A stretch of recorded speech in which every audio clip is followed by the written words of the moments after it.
Welcome back to the David Pakman Show. I'm producer Pat Ford filling in for David today. He'll be back with us in studio tomorrow.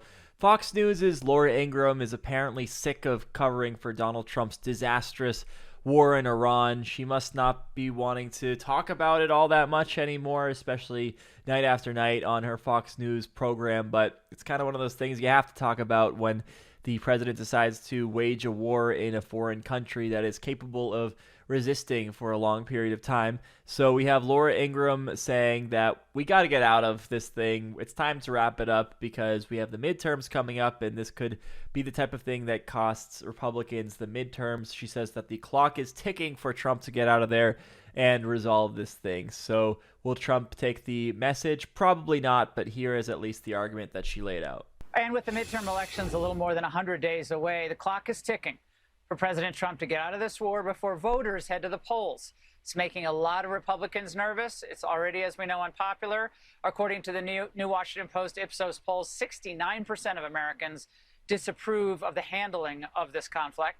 Republicans cannot let this become an endless distraction, especially if they want to win in November. So I can't believe, first of all, that 29% of Americans support Trump's Iran policy. I can't believe it's that high because, yes, I know that Trump's approval rating is somewhere in the 30s, but you'd have to imagine that this Iran war is among the most unpopular things that he's done in his presidency. So even the people who generally support him maybe wouldn't support this war, but it still has 29% approval, his handling of the war. And that is just absolutely surprising to me, especially given the fact that you'd think there'd be a lot of people who supported the war but are upset with Trump that he hasn't been aggressive enough, or at the very least that we haven't been able to achieve the military objectives that we set out to achieve, including regime change. You'd think there'd be some people in there who are otherwise Trump supporters and war hawks but disapprove of Trump's Iran policy for that reason.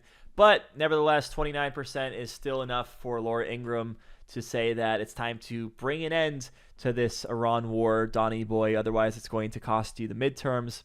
And, at this point, we've gone through basically every iteration of this war. It was a hot war, and then it was cold for a while. There was the ceasefire. There was, the opening and closing of the Strait of Hormuz and all the global disruptions, the stock market going up and down and up and down. We've been through it all at this point, it seems.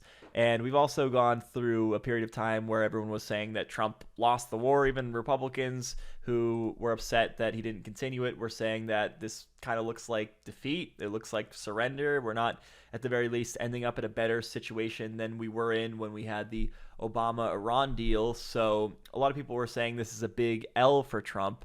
Laura Ingraham has taken a look at all these different iterations, right? She's taken a look at the possible outcome of this war being Trump holding up this big L for the Republican Party, and she says that that is actually preferable to Trump getting stuck in this forever war in Iran, just continuing this thing forever. She says that that's ultimately going to be worse for Republicans, and I think she's absolutely right with that assessment. I think that that's what she's thinking about when it comes to this, and I don't think it's really having all that much of an effect on Trump because he was asked about it in the Oval Office, not Laura Ingraham's commentary specifically, but this idea about whether he's considering the midterms in his Iran negotiations and what he plans to do next there, and he says that he's not considering that, but that's also kind of what you have to say. I do think there's maybe the possibility he's considering it, as we talked about before, but Laura Ingraham says that he should be considering it a whole lot more. Meanwhile, over at Fox News, we have Maria Bartiromo, who is still just trying to figure out what the hell is going on. It seems she is so confused because she recognizes that, on the one hand, Trump says that he wiped out the Iranian military, but yet she also sees that the war is continuing. So she's like, what's going on here? How come we need more money to fight the war if we already took out their Navy and their Air Force and all that stuff? Here is Maria Bartiromo, just confused as can be. I don't understand how it's possible that Iran has the capabilities to fight this way and continue to try to lash out at Gulf countries and U.S. military bases, because The U.S. has obliterated Iran's military, and the president continues to reiterate that. So there's a short answer to Maria Bartiromo's question, and then there's a longer answer. The short answer is that Trump lies about really just about everything, and he lied about this. He lied about the extent to which we've been able to decimate the Iranian military. But then there's also the longer answer, which is that when it comes to these Middle Eastern forces like Iran, like Afghanistan and Iraq before Iran, they're not known for their navies or their air forces or these things that Trump likes to brag about taking out. They're known for their effective ability to embed in civilian populations, to network with proxy groups, to disrupt supply chains and the global economy. Like that's what these Middle Eastern forces are more known for. That's why they're more effective military forces. So we've seen the example of them, for example, draining U.S. resources by using these $20,000 drones that require $2 million interceptor missiles to shoot down. It's a way to make the war more expensive for the United States, and it's something that barely costs Iran anything. So it's just one example of how Trump and these Republicans miss the mark when they talk about how Iran's navy is destroyed, their air force is destroyed. Yeah, but let's actually take a look at how the war plays out and what the conflict is like day to day, and you'll see that that doesn't really seem to be all that relevant. And then finally, something that should send chills down everyone's spine. We have retired General Rob Spalding, who appeared as a guest on Fox News, and he said that this war could go on for 20 years.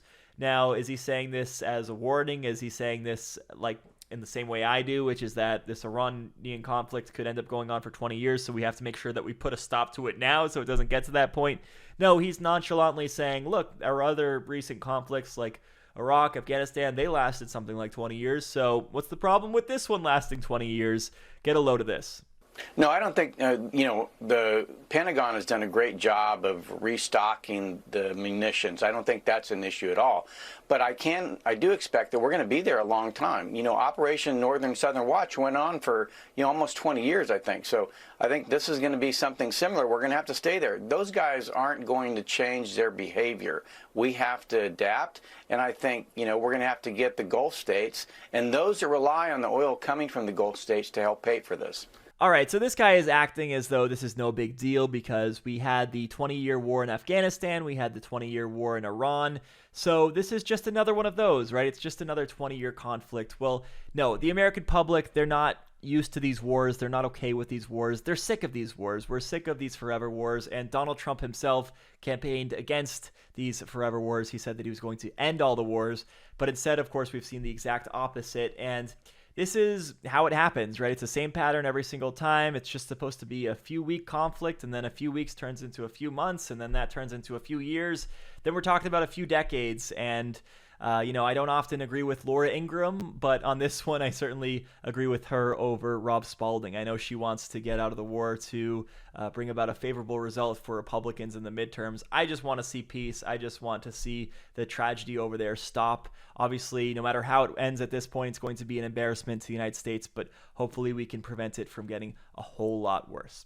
All right, that's going to do it for today's episode of the David Pakman Show, but the show continues if you are a member. If you want to become a member, of course, sign up at joinpakman.com. Then you'll get access to the bonus show. On today's bonus show, we're going to be talking about the MAGA golfer Bryson DeChambeau, who tried to get a penalty overturned. He threatened to call up Trump to persuade the league, I guess, to overturn a penalty that didn't go his way.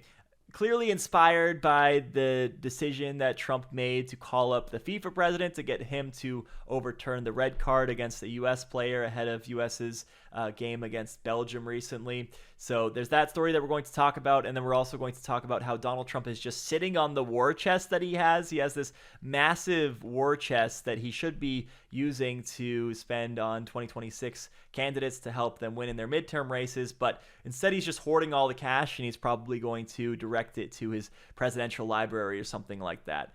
So all of that and more on the bonus show today. I'm Pat Ford filling in for David Pakman. Thank you so much for watching today, and we'll see you on the bonus show. Thanks for watching. Check out another one of our videos and make sure to subscribe so YouTube keeps our content in your feed. And if you prefer audio, subscribe to the podcast on Spotify or Apple.